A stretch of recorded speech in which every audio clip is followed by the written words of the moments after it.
Salut à tous les potos, salut à tous nos abonnés, salut à toutes les personnes qui nous ont fait confiance. Alors j'espère que vous avez passé un très bon week-end sportif. Quant à moi, je suis encore très heureux. C'est un grand honneur pour moi d'être toujours devant vous pour vous parler de football, notre passion numéro 1. Alors les potos, tout à l'heure, nous allons faire le tour de tous les grands stades européens pour débriefer toutes les rencontres qui ont eu lieu ce week-end-ci. Alors quant à moi, je fais un clin d'œil à tous nos abonnés depuis le Canada, le Maroc, le Sénégal, la Côte d'Ivoire, la France, etc. Ben, pour plus de détails, pour plus de précisions, comme vous le savez, on s'est dit à tout de suite.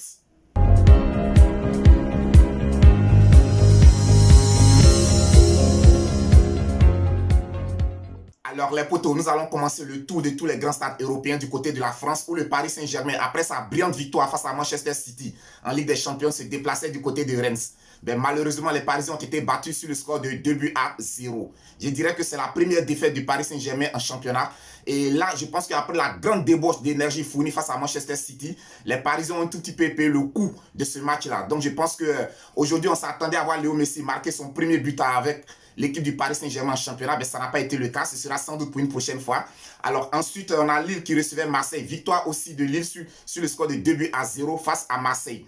Du côté de l'Espagne, on a l'Espagnol Barcelone qui recevait le Real de Madrid. Défaite du Real de Madrid encore sur le score de 2-1. Je peux dire que les Madrilènes sont toujours sur le choc de leur défaite face à Sheriff qui les a battus en Ligue des Champions à domicile sur le score de 2-1. Je peux dire que les Madrilènes n'ont pas encore digéré cette défaite-là. Encore, ils ont subi une nouvelle défaite encore du côté de l'Espagnol Football Club sur le score de 2-1. Et les potos, ce que je voudrais dire, j'ai l'impression que Carlo Ancelotti n'a pas encore trouvé une assise, véritable assise pour son équipe. J'ai toujours l'impression que Carlo Ancelotti est toujours dans des moments de test, dans des moments d'essai. C'est vrai qu'au niveau de la défense, on sait qu'il y a pas mal de blessés. Mais au niveau du milieu de terrain de Carlo Ancelotti, je pense que jusqu'à présent, il est toujours en train de faire tourner. Il n'a pas encore trouvé son 11 type de départ. Et je pense qu'il est grand temps pour lui maintenant de trouver un 11 type de départ pour pouvoir vraiment, véritablement stabiliser cette équipe qui avait très bien débuté le championnat. Ensuite, on a l'Atlético de Madrid qui est venu à bout du FC Barcelone sur le score de 2-0. Alors les potos, à vrai dire, dans ce débrief d'aujourd'hui, j'ai même pas envie de mentionner le nom du FC Barcelone. Parce que ne serait-ce que mentionner le nom du FC Barcelone, ça me donne déjà des migraines, ça me donne mal à la tête, ça me donne envie de prendre des gagés. Et là, je suis de tout cœur avec tous les supporters, tous les fans du FC Barcelone qui ont aimé cette équipe depuis les époques anciennes. Aujourd'hui, j'imagine combien de fois est-ce que vous pouvez souffrir dans votre chair. Ben, sachez que Viking Débrief Connaisseur vous soutient, est de cœur avec vous. Donc, nouvelle défaite du FC Barcelone du côté de l'Atlético de Madrid, battue sur le score de 2-0. J'ai vu vraiment une équipe de Barcelone médiocre, une équipe du FC Barcelone vraiment qui m'a fait pitié, qui était vraiment lamentable à regarder. Mais on espère que Laporta prendra les décisions plus tôt avant que vraiment tout ne dégénère du côté du FC Barcelone. Ensuite, on a Villarreal qui recevait le Betis Séville. Belle victoire de Villarreal sur le score de 2-0. Du côté de l'Angleterre, on avait le gros choc aujourd'hui entre Liverpool et Manchester City. Je peux dire qu'on a vraiment assisté à une rencontre de grand niveau. C'était vraiment un match tactique, un match technique. On a vraiment vu deux équipes qui avaient envie de gagner le match. Ben, malheureusement, je pense que les deux équipes se sont séparées sur un score de match nul, 2 buts partout. Alors les potos, moi j'ai envie de poser une question à Pep Guardiola.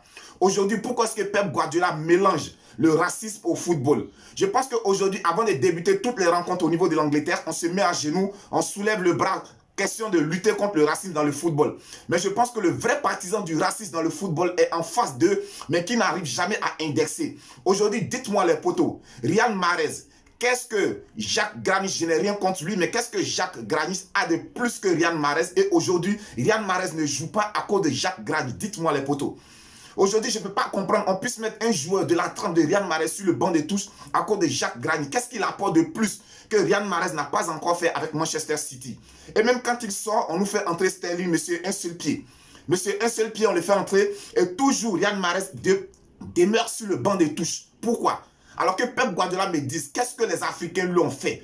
Pourquoi est-ce que Pep Guardiola est aussi raciste? Il a fait depuis le temps de Samuel Eto'o. Il a fait depuis le temps de Yaya Touré. Aujourd'hui, il vient récidiver encore avec Riyad Mahrez. Alors Pep Guardiola, vraiment, tu es en train de nous dégoûter. Tu nous donnes envie de ne même plus regarder le football. Aujourd'hui, regardez la performance de Gabriel Jesus. Est-ce qu'un tel joueur, on ne pouvait pas l'aligner face au Paris Saint-Germain? Mais Pep Guardiola transforme ses humeurs personnelles dans le football. Non, tu peux avoir des humeurs, tu peux avoir quelque chose contre un joueur. Mais tu dois quand même reconnaître le talent de cette personne, aligner cette personne, faire jouer cette personne. Donc aujourd'hui, moi vraiment, je suis dégoûté de l'attitude de Pep Guardiola dans le football. Je pense qu'il serait temps que les grands dirigeants du football se penchent sur la question du racisme du côté de Pep Guardiola. Ensuite, à part le match, pendant ce match Liverpool-Manchester City, à noter la très grande performance des Africains Sadio Mané et Mohamed Salah. Les potos, je l'ai dit, aujourd'hui, ces deux boys, ben, ce sont eux qui tiennent cette équipe de Liverpool. Et je me pose encore une fois de plus cette question de savoir quel sera l'effectif, quelle sera l'équipe de Liverpool quand ces deux boys partiront pour la CAN prochaine. Mais question à voir sur place. Et aussi, on a Tottenham qui recevait Aston Villa. Belle victoire de Tottenham sur le score de 2-1. Alors, sachez qu'après 3 défaites consécutives en championnat, il était grand temps pour les Spurs de pouvoir réagir. Et je pense qu'ils l'ont fait de la plus belle des manières. Ils l'ont fait au bon moment. Victoire précieuse et victoire très importante qui permet à Tottenham de se relancer dans la course au titre. Du côté de l'Allemagne, on a le Bayern de Munich qui a été battu à domicile par Eintracht sur le score de 2-1. Alors les potos, cette défaite du Bayern de Munich m'amène à me poser une question. Est-ce qu'aujourd'hui, les matchs que les grandes équipes jouent juste après la Ligue des Champions, est-ce que ce n'est pas défavorable pour toutes ces grandes équipes-là? Parce que quand j'ai regardé tous les résultats des rencontres dans tous les grands championnats, ben j'arrive à la même conclusion que toutes les grandes équipes qui ont fait de grands matchs pendant la Ligue des Champions en championnat, soit ils ont été battus, soit ils ont fait match nul. On prend le cas du Paris Saint-Germain qui a battu Manchester City, ben ils ont été battus en championnat sur le score de 2-0. On prend le cas de Liverpool. Bon, Liverpool, ils ont fait grande performance du côté des Porto. Aujourd'hui, ils ont été tenus en échec 2 buts partout sur le stade. On prend le cas du Real de Madrid qui a été battu en Champions League sur le score de 2-1.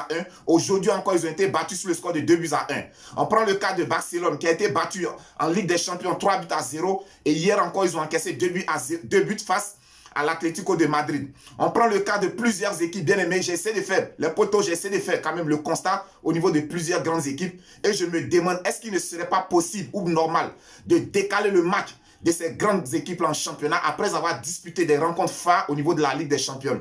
Ça reste à voir, ça reste à méditer. Alors, on a aussi le Leipzig qui recevait Bochum. Belle victoire de Leipzig sur le score de 3-0. On a le Borussia Dortmund qui recevait Augsburg. Victoire du Borussia sur le score de 2-1. Et du côté de l'Italie, on a la Fiorentina qui recevait Naples. Victoire de Naples sur le score de 2-1. On a la Roma qui recevait Empoli. Belle victoire des Napolitains sur le score de 2-0. On a Bologne qui recevait la Lazio de Rome. Victoire de Bologne sur le score de 3-0. Et on a aussi Sassuolo qui recevait Inter de Milan. Belle victoire des Interistes du côté de Sassuolo sur le score de 2-1. Et les poteaux pour terminer, on a la Juventus qui se déplaçait du côté du Torino. Belle victoire de la Juve sur le score de 1-0. Donc les poteaux, c'était tout pour aujourd'hui. Je pense que la semaine prochaine, ce sera le retour des compétitions internationales au niveau des clubs. On espère que nous, c'est au niveau des pays, disons. On espère que nous serons là encore pour débriefer toutes ces rencontres, pour vous communiquer tous les résultats de ces grands matchs. Ben, d'ici là, si tu n'es pas encore abonné à notre chaîne, n'hésite pas à le faire. Appuie juste sur le bouton de notification.